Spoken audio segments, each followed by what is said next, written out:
Untuk pengangkatan guru honorer di bawah 10 tahun, ini kami merekomendasikan perlu seleksi ya berdasarkan standar kompetensi dan kinerja.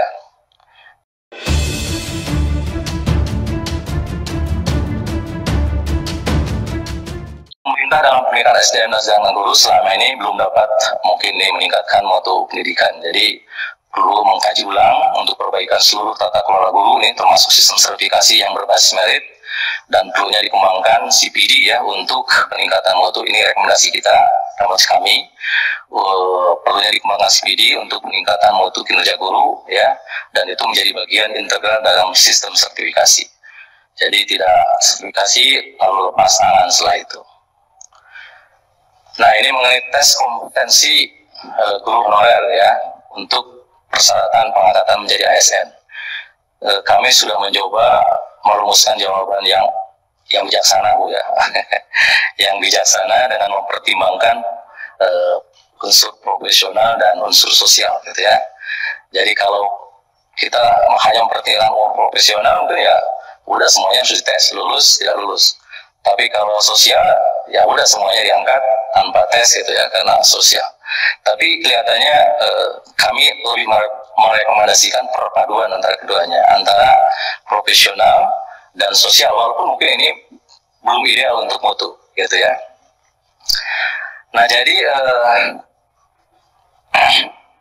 ini permasalahannya dulu. Hingga saat ini memang belum ada mekanisme pelatihan bagi guru-guru yang sudah bekerja, termasuk guru honorer yang dapat mendorong mereka untuk terus belajar. Karena apalagi sekarang ya, ini dalam era 4.0 ini, anak itu bisa belajar di mana-mana, sehingga kalau gurunya tidak belajar, ini betul-betul bisa ketinggalan sama muridnya ya.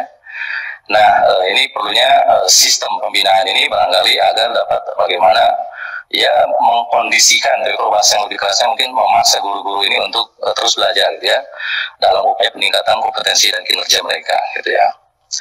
Nah, kemudian yang kedua juga selama ini guru-guru baik pada tingkat pusat, daerah maupun sekolah gitu ya.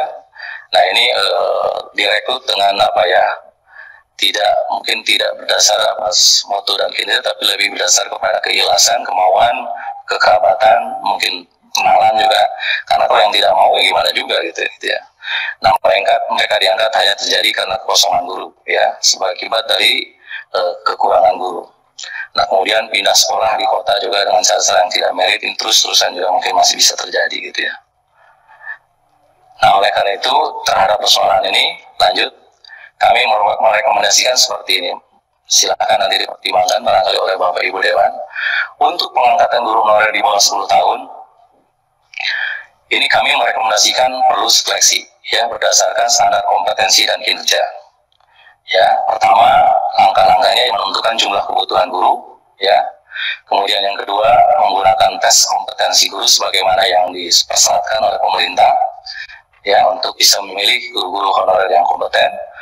Nah, kemudian yang kedua, yang ketiga menggunakan alat seleksi berdasarkan rekomendasi, jadi perpaduan antara tes dan rekomendasi dari kepala sekolah atau yang berwenang di sana untuk mengukur kinerja guru ya. Dan yang terakhir mengusulkan guru-guru honorer yang lulus seleksi ya kepada dinas kabupaten untuk diangkat menjadi PPK bagi yang lolos ya.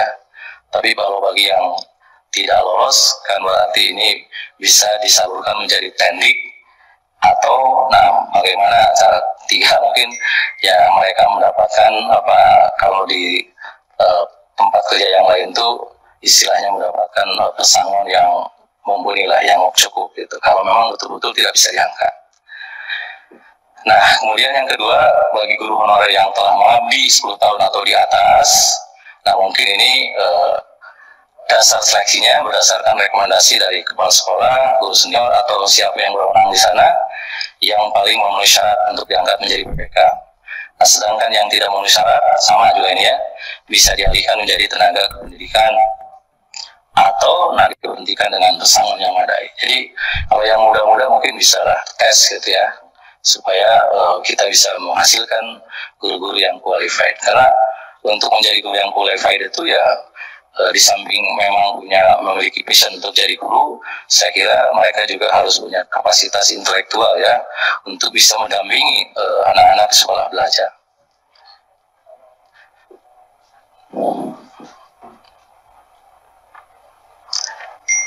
ini juga ada beberapa yang kami sarankan berkenaan dengan sistem seleksi dan pengangkatan guru baru supaya nanti guru honorer tidak muncul lagi, gitu ya.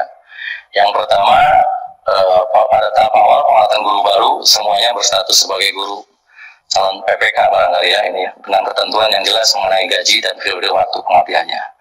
Jadi pada tahap awal calon guru itu ya diangkat sebagai guru dengan istilahnya calon PPK. Nah, bagi mereka-mereka yang telah direkrut, diberlakukan standar ya dan memenuhi kompetensi yang dipersyaratkan, kalau guru seperti ini mungkin nanti bisa diangkat menjadi guru PPK. Nah, kemudian kalau mau berubah dari PPK ke PNS, mungkin ini perlu ada tes khusus gitu ya, tes khusus gitu ya, yang betul-betul nanti bisa memenuhi kualifikasi dan persyaratan yang dipersyaratkan oleh pemerintah. Nah, hanya guru-guru itulah barangkali nanti yang bisa menjadi menjabat ya sebagai guru PNS gitu ya. Jadi ini kira-kira ada 4 tahapan yang kami sarankan ke depan ya, karena ini kan kita lagi agak hangat juga tentang perbaikan undang-undang ke depan. Tentu saja ini perlu dikaji lebih lanjut, ini baru gagasan awal saya kira. Nah, kemudian yang terakhir tentang upaya pemerintah dalam memfasilitasi penyandang disabilitas ya untuk mendapatkan pendidikan yang layak.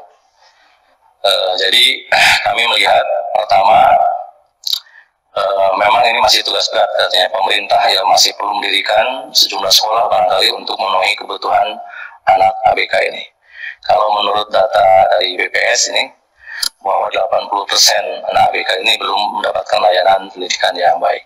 Kalau data dari Kemendikbud tahun 2017 yang disatakan 70% anak berkebutuhan khusus belum mendapat pendidikan yang layak gitu ya. Nah, kemudian memang ada beberapa usaha ya dalam beberapa tahun terakhir, ada usaha pemerintah untuk memperhatikan anak-anak berkebutuhan khusus yang salah satunya melalui pendataan siswa penyandang disabilitas ya.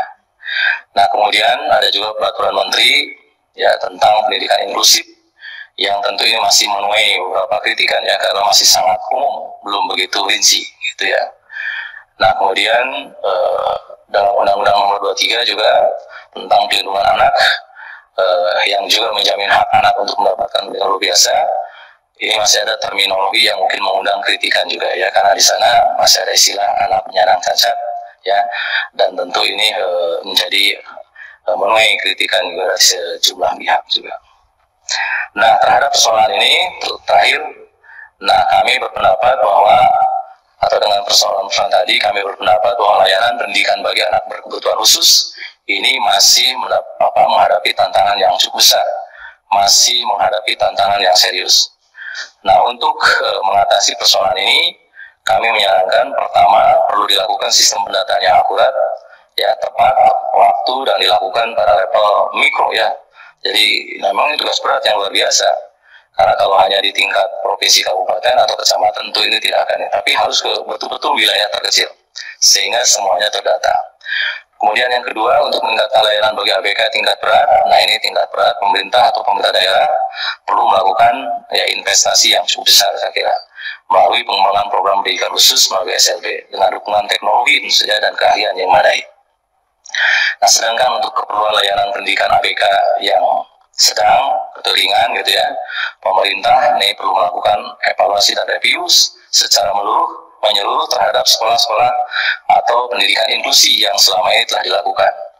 Dan berdasarkan evaluasi ini, pemerintah bisa merancang kembali ya sistem, mekanisme dan sumber daya prasarana dan sarana pendidikan inklusi yang betul-betul mudah dan dapat diakses oleh anak ABK ini ya. Nah, kemudian khususon ini pada masa pandemi, nah ini perhatian terhadap sumber daya digital dan konektivitas untuk ABK juga perlu dilakukan secara khusus karena mungkin kebutuhan mereka berbeda dengan anak normal lainnya, termasuk monitoring dalam pelaksanaan pembelajaran online yang dipadukan dengan pendidikan tatap muka.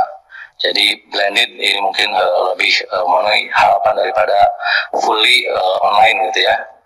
Full online gitu, sehingga efektivitas pembelajaran pendidikan untuk ABK tetap masih bisa dilaksanakan secara efektif. Demikian Ibu Pimpinan yang saya hormati dan seluruh anggota Dewan yang saya hormati, jawaban yang dapat kami sampaikan secara tertulis tadi saya sudah sampaikan kepada teman-teman panitia, dan mudah-mudahan apa yang kami lakukan ini bisa memenuhi harapan, dan tentu kami mohon maaf atas segala kehilapan yang telah kami lakukan. Demikian, wabillahi taufiq wal hidayah. Assalamualaikum warahmatullahi wabarakatuh.